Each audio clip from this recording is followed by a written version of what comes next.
Good evening, everybody. This is John Marola from Keeping It Real Section 5 Football, and this is our second season, our 18th episode, and overall for Keeping It Real, this is our 71st episode of Keeping It Real.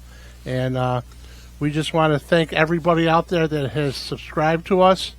So thank you very much. It helps out us a ton. If you have not subscribed, please do so. Just go down on the bottom, tap on it, and then hit the like. And if you have any comments, please give us any comments. It just helps us out. It gives me something to do. So with that, and then also along with that, if anybody's interested in being a sponsor with us, being a partner with us, we'd be more than happy. I'm going to start trying to clamp down a little bit more on that, getting some new sponsors with us. I've talked to some people and actually have had some donations from some people, so that's been very helpful. But if you know anybody, if you'd like to be a sponsor, please just give me a call or just email me and we can set it up. Okay, with that all done, let's start introducing. On my far right, Section 5 Hall of Fame coach from East High School, Paul Brigandi. Coach. Thank you, John and Dave. Paul, good to see you again. Welcome to the podcast. Thank you. And next to Coach Brigandi, Fairport's Section 5 Hall of Fame football and baseball coach, Coach Dave Lanning. Coach. John. Thank you. Pleasure. And tonight's episode, I'm going to have Coach Lanning introduce our guest today because I think they both work a little bit together. So we'll let Coach Lanning do it. Thank you, John. I might say we worked very well together. Nice. We're lucky this week to have a special guest, Coach Tim Bruner. Coach Bruner coaches football at Fairport, but he teaches in the Greece district and coaches flag football at Greece Athena. In fact, his team is the defending champ. They won it all last year. Coach, welcome. Thank you. And we'd like to start out by getting a little background check on you. Okay. So maybe you can help us out here with where you grew up and what school you attended. Okay, so I grew up, we were a transient family. We were everywhere. So early youth in Denver, Colorado, then here in Rochester for 2 years, then in England for 3 years, then back here to Rochester.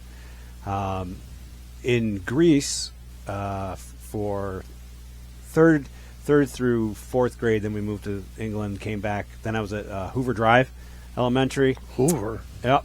And then my freshman year was at Greece Olympia High School, where I played freshman football for this guy.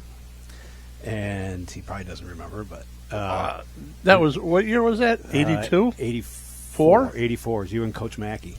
Oh, Matt Mackey. Matt Mackey, yes, sir. Folks, we're going back. Yeah. Then we moved to Penfield, where I went to Penfield High School. All right. That's quite an odyssey. Yes. You played for Coach Marola in '84. Yeah. And how long did it take you to get out of therapy after that?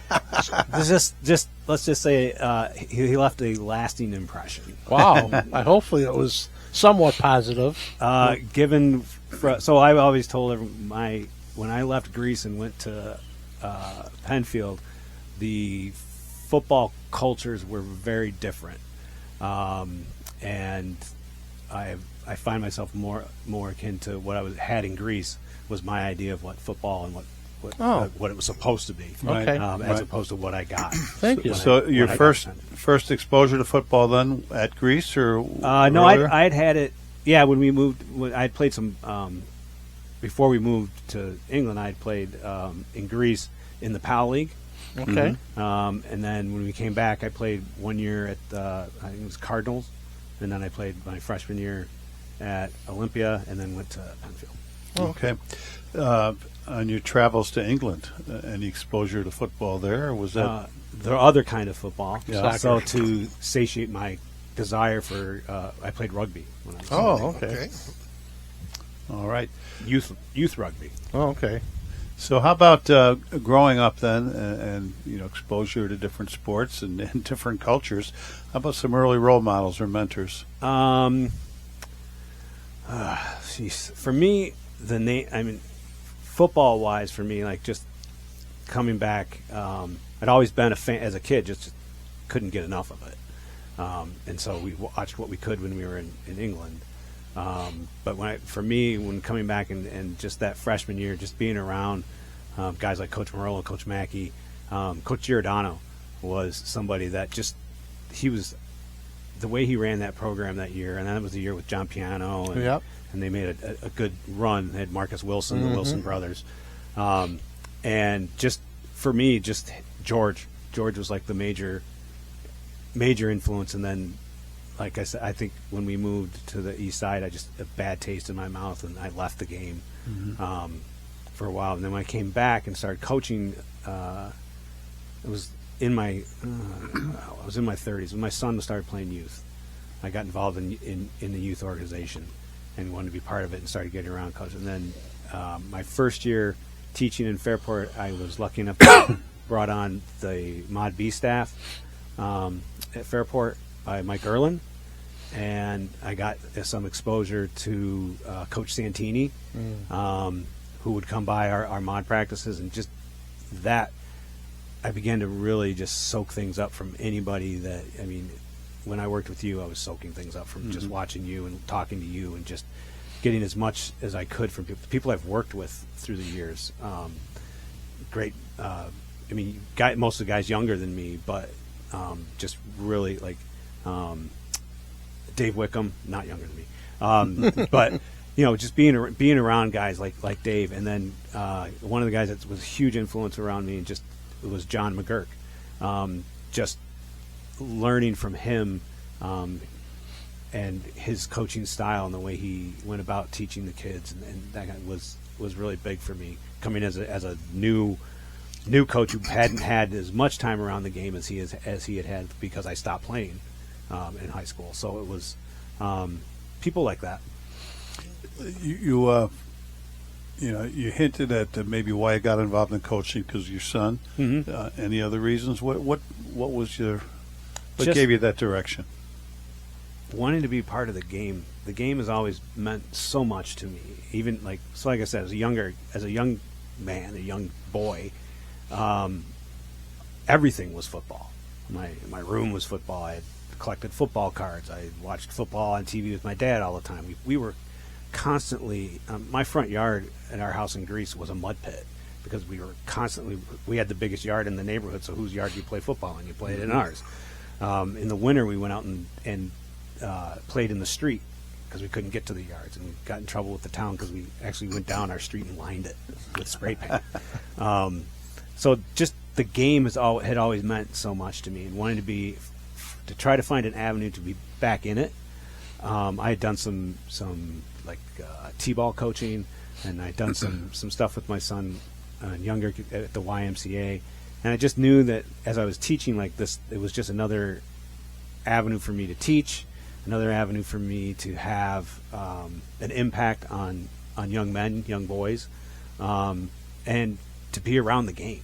Like for me, it's always just the game gives so much to us, and all of us can sit here and speak to what it gives to you and what it has given to you, and it continues to give on a daily basis. And I think just wanting to be around it and wanting to give back to it. I felt like I don't think it ever owed me anything, but I felt like I owed it something because it has been so important to me in my life, my family.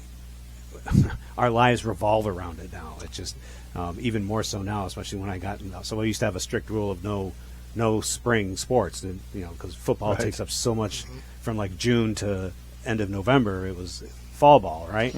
And so it was like spring, take the spring off and don't do anything. Well, then I got involved in this flag thing, and now it's pretty much year round. Coach, tell us a little bit how you got involved in education, teaching, how that came about, where you went to college, and then tell a little bit about your coaching opportunities. How did they, where was your first opportunity, and some of the some of the early experiences? Okay, so when I first got out, I didn't go back to college until I was in my 30s. So my wife's family had owned a business.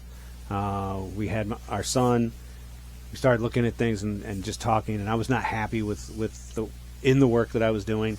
It was good work, it was honest work, but just wasn't me. So I went back to school, and when I went back to school for computer engineering. Got about a semester and a half into that, and the math part of it. Math's not my thing. And I was taking elective history courses, and I had a professor by the name of Dr. Fabiano, who, so as an adult student, presentations didn't bother me. I gave a presentation. I just remember coming out of the presentation, and myself, I was like, wow, that was fun. I really like that. And then when I walked out, he came up to me and he was like, you should go into teaching. And I said, no, there's no money in that. I'm not doing that. And a couple more presentations and a couple more things in that, and I just I'd always had a passion for history and loved history. So I quickly switched my major to adolescent ed and finished my 2 years at MCC, transferred to St. John Fisher. While I was at Fisher, I started coaching Pop Warner out in Webster. I did that for 2 years and then got hired as a long-term sub in the Fairport Central School District. Reached out to Mike Erlin that September, so it was 2005, I think, 2005. I reached out to Mike and said I'd be interested in coming on if you have a space. And he's, well, we don't have anything paid, but volunteer. I said, I don't care, I just want to be around it. And I've never left. So this would be my 21st year in Fairport. Wow. So you get the and what's the first level that you worked with coaching at the high school?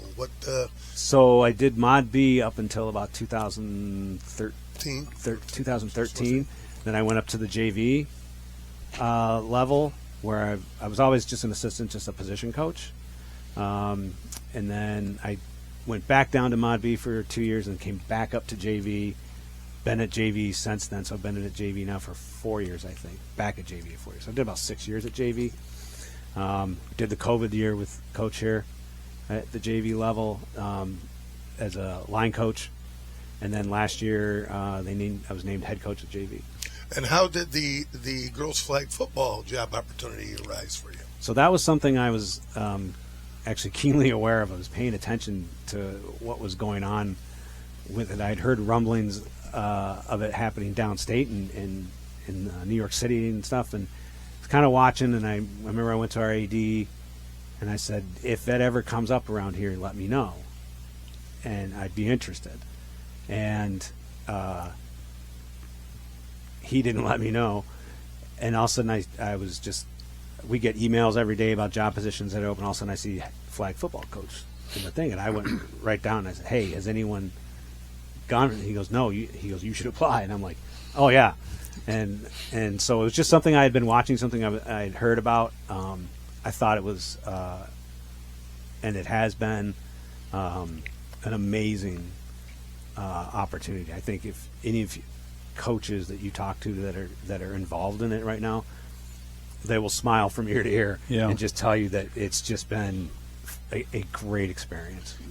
Before we talk about the game itself and maybe differences between boys and the girls game, to what do you attribute the growth? It seems like there's been this spectacular boom in flag football in the last few years. I think, Papa Bear with the NFL has done a great job of putting it out there and putting it in front of people. I think it's something that girls have been. So I've had, like, just from my own experience with girls, they've been waiting. Like, they wanted to do this for a long time. So just the fact that it's another opportunity for girls, another sport for them to get involved in. I think it's interesting to me and reading about what it's done, not just for girls, but like at the lower levels, youth, boys, and everything. But they've now, because of the increase in volume of kids playing flag, they're actually seeing their tackle programs get more numbers coming in because the kids have such a good experience at flag. If they're good at it and they enjoy it and they find that they have an acumen for it, they then go on to tackle. So tackle numbers are going up, which is good I want to talk about a couple of the management things. So you get selected as the head girls flag football coach. Now you got to put together a coaching staff. And how did you do that? How many coaches are involved in your program right now?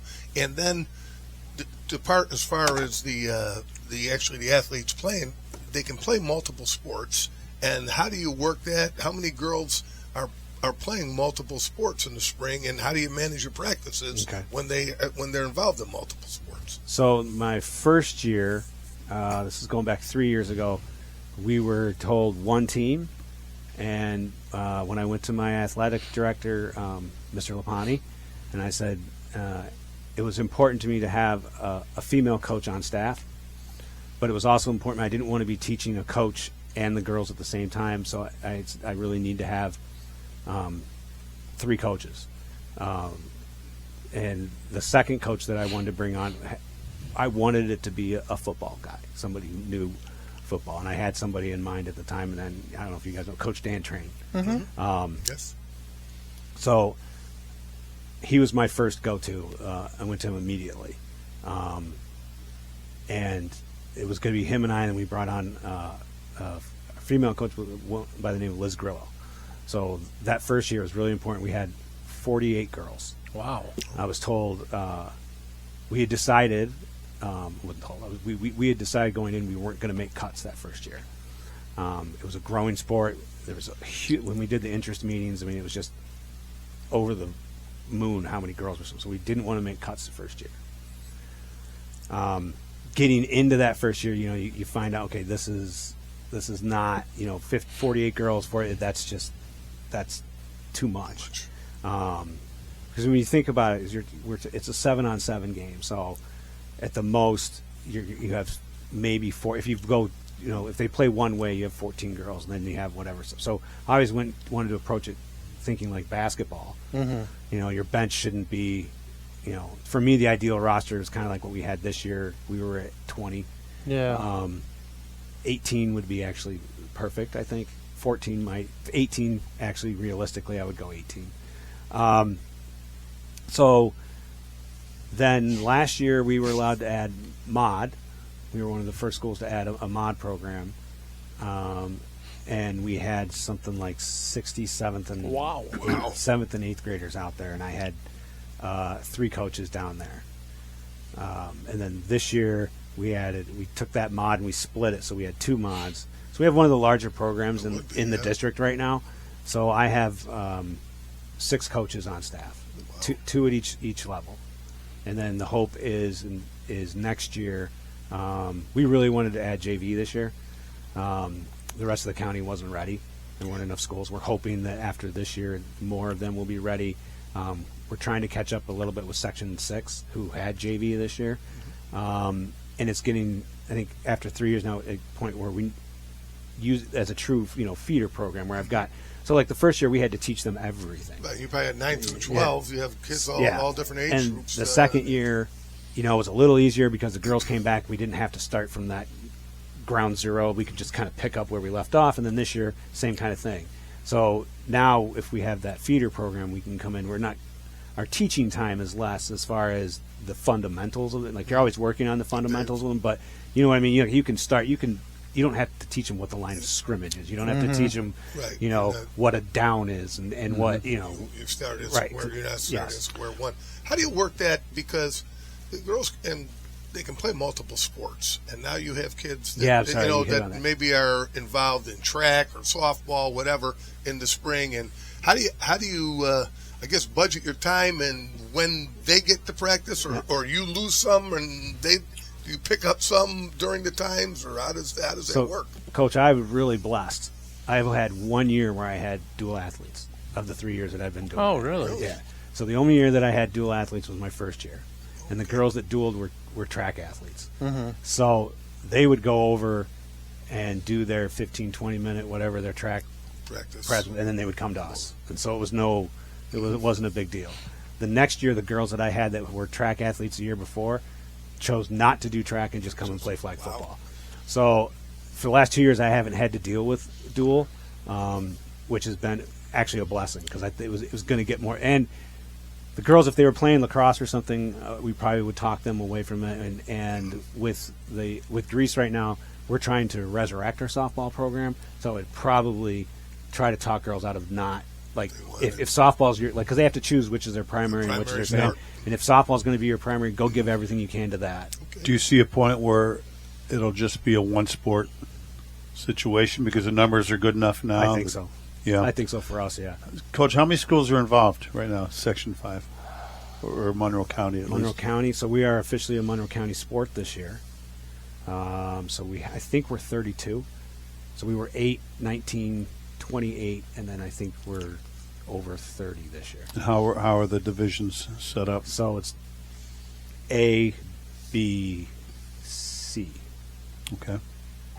That would be similar to the boys Yes. being double A, B, C, D. Yeah, so our section, we were classified section as Class B. B. There were 17 schools in our section. C had 17, and I think A had 5 or 6. Yeah, seems to be the trend.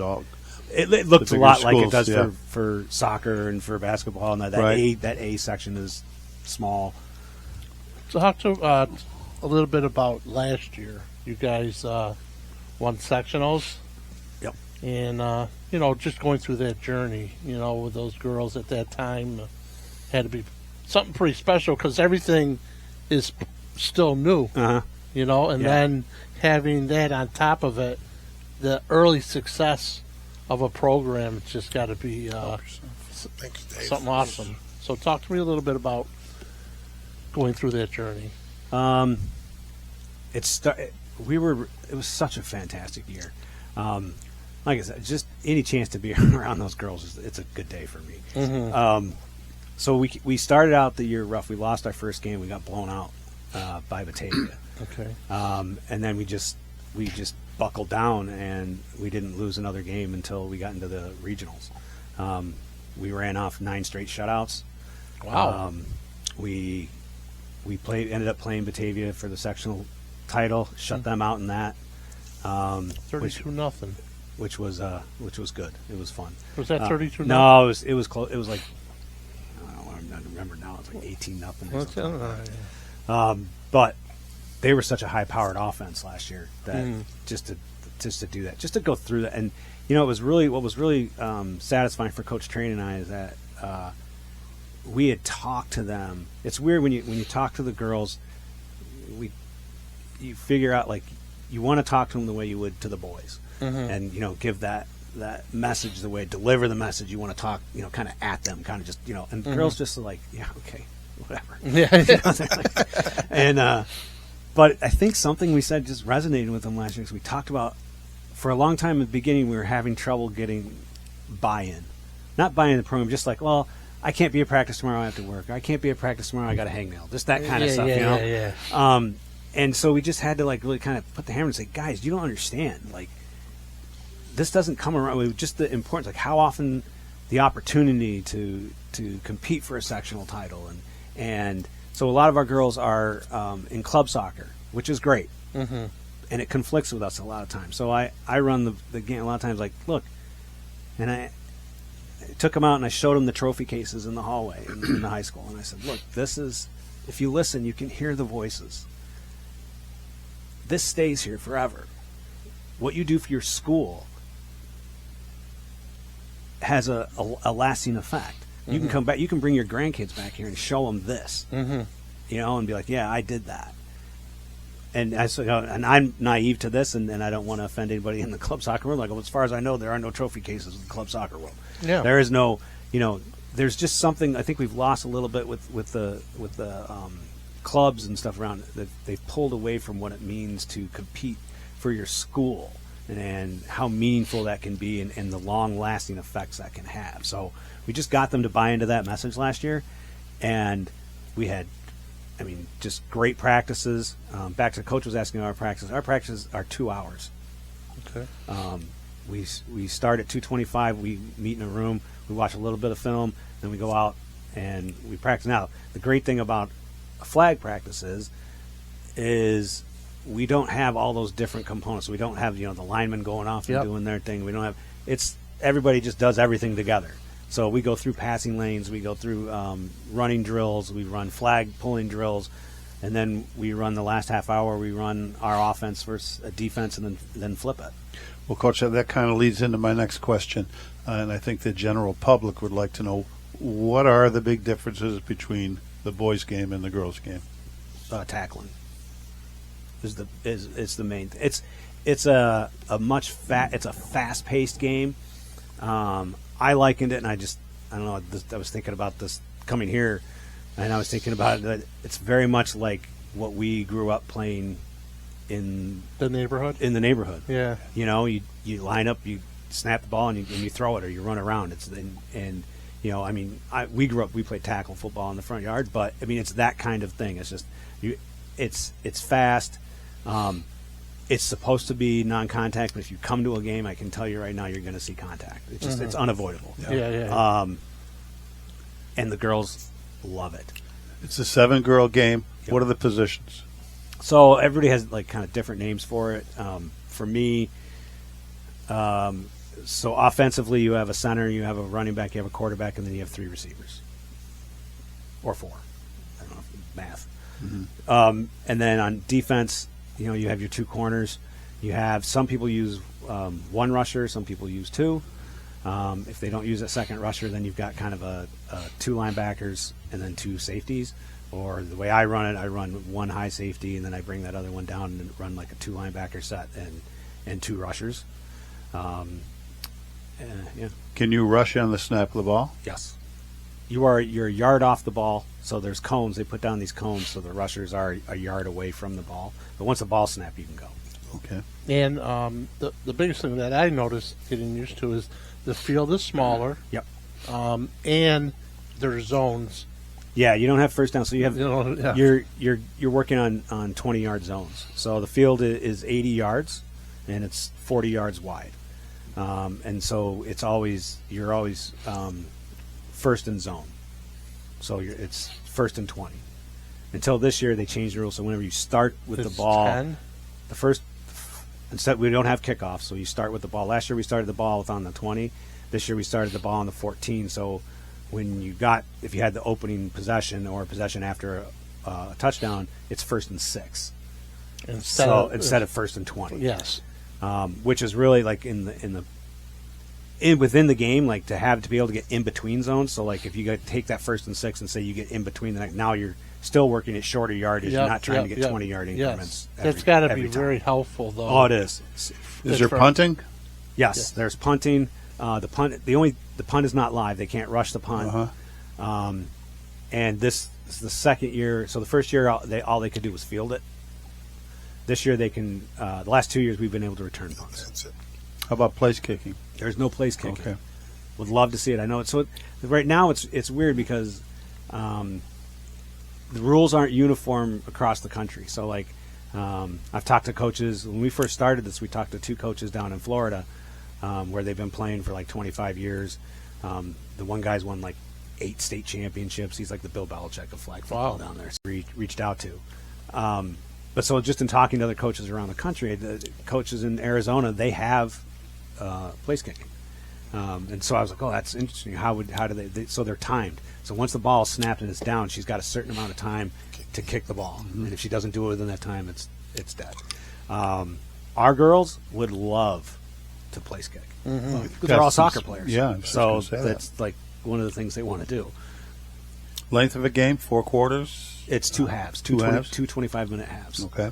And we get 2 timeouts a half. It's a running clock. So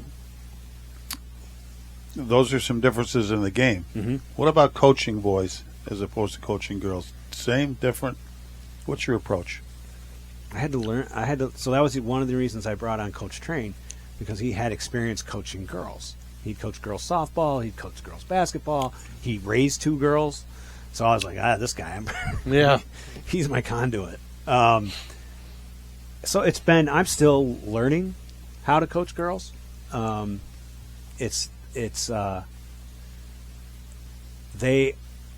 are easier to coach.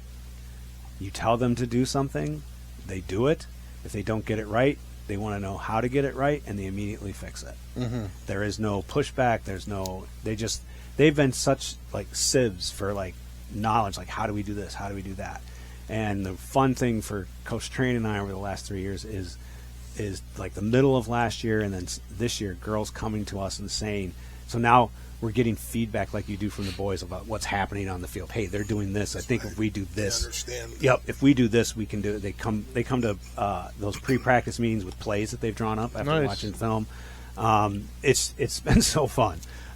So it's just those little nuances. Like I feel like with the boys, you kind of gotta ride them a little bit harder because they've been like it's like anything. They've been doing this their whole lives. They know how to do it. You don't. There's some of that. But every now and then you get boys that come in that you love coaching. They're just coachable. Yeah, you have those kids that are coachable. Why you're talking about some of the comparisons? What's the off season like? When you think of the boys' game, kids are in the weight room. They may be going to 7-on-7 combines. You have college recruiting coming in.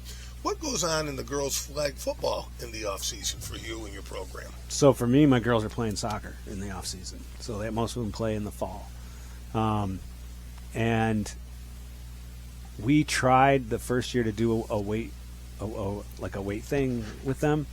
And the turnout was really like low, and I was like, it puzzled me. I was like, why? They seem so enthusiastic. And when I talked to them, they already all go see their own like personal trainers and stuff, and they're pretty heavy into the training when they're in soccer. These girls are some of the most phenomenal athletes I've ever been around. I mean, they come in shape already, and so I don't do a lot with them in the weight room. We have the times there with the trainer if they want them. But then right around usually, so one of the things I wanted to do when I started the program, I was big on if you're going to start a program, you got to start establishing. I wanted to establish traditions. Because to me that's a lot of football is traditions and things that we do in football we do because it's a tradition. We've always done it that way. That kind of thing, establishing those types of things. And so one of the things I've done the last 3 years is every year the very first meeting I hold with them is 100 days from the first practice. So we always get together on that day, and I kind of lay out what we're going to be doing. It's usually just somewhere around December. We'll hold. I start holding training sessions 2 days a week in December through March, and we just get together. It's usually Mondays and Wednesdays for an hour and a half. It's just keeping them around like the football, like getting that muscle memory of how to hold a football, how to catch a football. So it's just a lot of that stuff. And flag pulling, we'll do some agility stuff on the ladders. We've come up with different flag pulling things because it's not contact. Like you can come up with different things, and just getting them used to being around pulling flags and getting used to that, and just being around the football. So we'll start in December and twice a week, and then there's usually the last 2 years now. We've had a camp during February break, the West Side camp that George puts on, with a strong turnout for that. There's a girls flag 7-on-7 tournament in August that we usually try to attend. And then there was a second camp that was done that same week of George's, but it was Saturday, by Dave Marin from Hilton. Oh yeah. With Elite, and that was good because the game is Coach Lanning said earlier is exploding. Just this last from February to March, I saw 6 schools come in and say 6 colleges come on and say that we're going to add flag football. That was my next question to me you. too. Is because you see that it's going to be an Olympic sport. And now with the colleges getting involved, are there scholarships to be offered yet in the girls' game? Yes, there are, and so one of the things I wanted to do when I started this was like a personal goal, coach's goal. You put things up was I was going to get a girl a scholarship. That was on my list. I can happily say here that I can check that box off. Oh, nice. We just had a girl offered last week to go and play flag football. Fantastic. And at Roberts Wesleyan. Nice. Where is the college game centered right now? Is it haven't all seen over it. the place? It's, or? right now, it's so there have been schools that have had it. So the NIAA schools have had it for a long time. We watch those games a lot to see what they're doing. But now, like I just read this past winter, in February, the NCAA passed a resolution to make it a female sport of like expansion or whatever. So they're looking at it to add it to their repertoire because it is growing so fast. So I think this is the first year where I've seen girls. Most of the schools that we had seen were Division III. So schools like Roberts Wesleyan, which I think they're Division II, so they can actually offer some money, which is good. I think you're just going to see it grow and grow, and it's just going to get some of these schools like University of Florida has had flag down there as a club sport. So I think eventually what you're going to see happen is those club sports will make the switch and they'll become scholarship sports. How about injuries in the flag game? Like in the boys' game, you have the concussion, and we've had some girls, bump their heads. So we've had a couple concussions. Will headgear eventually be involved, or is it optional? Or right now, it's optional. That's another thing I was looking at 2 years ago. I think I looked at it. I was watching the NAIA championship game down in Georgia. And it was Ottawa University, and I looked, and they were wearing these like bands, not like the it was just a headband, and I was like, oh, that's interesting, and so I'm like, we should think about getting in front of that, like let's lead the way on that, and right now since it's not mandatory, I think eventually it will be. I think it would be smart and in the best interest of New York State high school athletic to make it mandatory, just because it shows that you have a concern for our athletes and our girls. Certainly.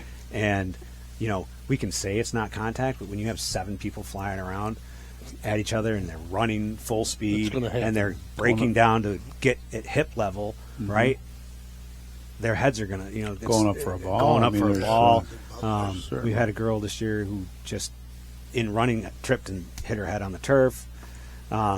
So it's not so much head-to-head contact as it is like an elbow to the head or hitting their head on the turf. So I think eventually it'll come down. I mean, they make it already, and I've seen two different versions of the one headgear. The one I liked a lot. It's funny. The girls are like, well, they make a little thing in the back so they can pull their hair through it. And the girls they like that. That's the other thing too. Seemed to make sense to me. Our pregame, some of the stuff you have to get used to as a male coach in the, I call it the female world. So we'll be in our pregame meeting before game, and Coach Tran and I are just going over the game plan again. And you'll look around and you think you're in the beauty salon because one girl's sitting here like this while the girl behind her is braiding her hair for her, and they're staring at the board, and they're just like they do it without looking, and they laugh all the time. They always have a good time. They enjoy one another, and they can come from like all different like sectors of the school, and they get there and they just love on each other. They laugh all the time, and it's the only time I can coach where there's all this going on while and like the first year I lost it because if it had been the boys, we're running, okay, go, there's a stop sign, go to it. But they do it and like they still know what's going on, like it's multitasking. Yeah. Speaking of, talking about pregame, you have a big game this week in your classification, your championship, and I know you've played both of those teams. Yep. You've played Webster Schrader and Greece Arcadia. Tell us a little bit about the strengths of both of those two teams as someone who's played against them both. I think it's a great matchup since we can't be there. I think Schrader comes in with a stronger passing attack. I think they rarely run the ball. And Arcadia comes in with they have the passing attack and they have the dynamic quarterback. Amy, if she gets going, it could be a long day for Schrader because she's just got. Had they played each other? They did not play each other this year. I think they played each other last year, and I don't remember what the. But Matt over at Arcadia has done a really good job. Ian at Webster Schrader again has done a really good job. He just runs that spread offense, and he's got a girl. His first girl I've seen, and she's really good. That can put the ball on a spot. So she was throwing stuff, little unders that the ball was not up here. Like other girls, they try to throw the under and the ball kind of say it's up here. They have to do it. She's putting it down like where only her receiver can get it, out in front of her where only she can get it, on the sideline. It was a long day. But so it should be a really good game. If you haven't seen a flag football game, this would be two teams. If the weather is nice, that'll help a lot too. We haven't had that this year. We've had a really lousy. For everybody. I think they're playing their sectional championship at Monroe Community College. Yes, yeah, that's where where they're playing. All right, so Coach, how about the future of the game? It's just going to get bigger. It's just going to explode. Like I said, I'm hoping the county adds JV next year. That'll help the varsity level sports out a lot. It'll kind of we had to have ninth graders playing basically mod B this year because those were so to have them up another level. Our mod team was ostensibly a JV team. So it just, I think we have to be careful how fast we grow. It has to be measured, I think. Okay. Otherwise, you're going to lose the enthusiasm that's there. So that was one of the things that worried me. I mean, that first year we took all those girls on, and like I said, it's a 7-on-7 game, and if you got a roster that's north of 25, you've got a lot of girls that. And the other thing too is, so that first year, like explaining to them, this is a varsity level sport.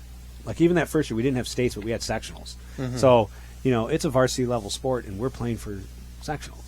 It's a sectional title we're trying to win. So it's not intramurals. I'm not here to make sure everybody gets it. I want everybody to play. I want everybody to experience it and have it because they all work hard during the week, but they also at the same time have to understand sometimes you're in those games where it's 6-6 with 2 minutes left to go. And Look, don't want to put Coach Bruner on the spot. Can you continue to do both? Yes. Okay. I think so. That would be dependent on my varsity head coach at my other job. Okay. Because it does. I do feel I have, I don't know, it's like buyer's remorse or coach's remorse.